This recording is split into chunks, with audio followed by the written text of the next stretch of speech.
It was 6:13 a.m. The text lit up my phone like a warning flare in the dark. Unknown number. 8 words. No greeting, no signature. I stared at it, half amused. My husband, Daniel, was still snoring softly beside me. Outside, the morning was silent, heavy with the kind of stillness before a storm. Check your husband's garage. I almost ignored it. My brother's wedding was in 9 hours. I had makeup appointments, a speech to rehearse, a dress to steam. The day was supposed to be about family, love, celebration. But something in my gut, sharp, cold, wouldn't let it go. By 6:20, I was in the driveway, barefoot, hair a mess, keys trembling in my hand. The garage door groaned as it rolled up. And then I froze. 2 suitcases sat on the concrete. One of them was mine. The other was Daniel's. Both were packed. On top of mine, a passport. On top of his, an envelope thick with cash. And then, the dress. Not my dress, a wedding dress. Not white, ivory. Shorter than mine, cheap lace, still in plastic from the store. And next to it, a pair of women's shoes I had never seen before. The air went thin. Daniel and I met in college. He was the boy with the easy smile, the one who carried my books when my arm was in a sling. He brought me coffee during finals, drove me home when my mom was sick. When we married, I believed him when he said I was his anchor. We built a life that looked good on paper. Stable jobs, weekend trips, family dinners. My brother adored him. My parents trusted him. And I, God help me, defended him every time anyone hinted he was too charming for his own good. The signs were there: late nights at the office, business trips that didn't match his calendar, the cologne he never wore for me. But I stayed quiet, because when you love someone, you lie to yourself first. I picked up the wedding dress, careful not to tear the plastic. A receipt slipped out of the bag.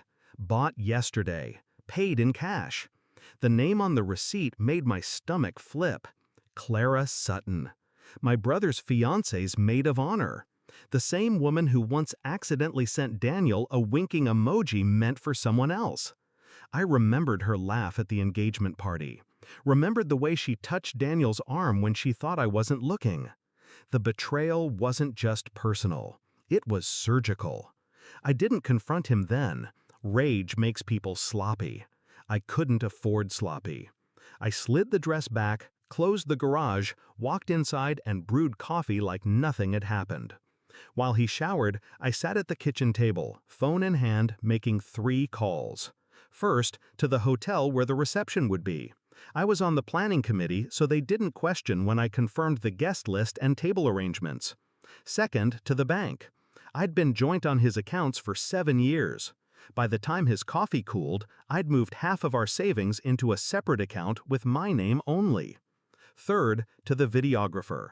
I asked him, very sweetly, if he could set up a projector for a special surprise during speeches. The hours before the wedding blurred. Makeup, hair, smiles so tight they hurt. Daniel was dashing in his tux, playing the devoted husband.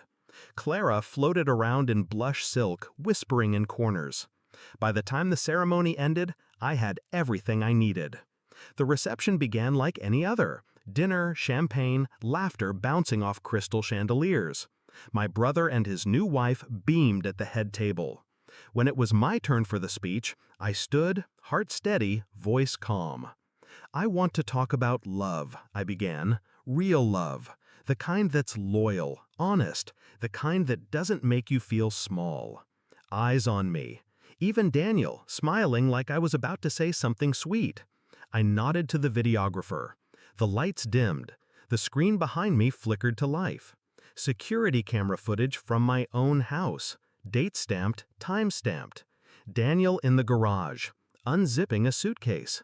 Clara walking in, her hands around his neck, their mouths pressed together.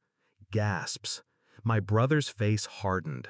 His wife's hand flew to her mouth. The footage played without sound. We didn't need it. When the lights came back on, I looked directly at Daniel.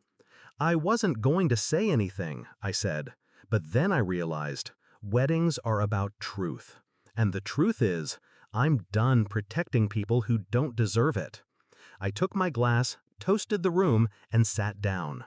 The fallout was immediate. Clara slipped out the back before dessert. My brother didn't speak to Daniel. My parents? Well, my mother cried. My father didn't. Daniel followed me outside later, face pale, jaw tight. "You humiliated me," he hissed. "No," I said, stepping into the waiting cab. "You did that yourself." By midnight, I was in my own apartment, one I'd signed the lease for weeks ago, just in case. The savings were secure. My lawyer had the divorce papers drafted. I lay in bed, phone in hand, staring at the unknown number from that morning. I typed one word back: thanks.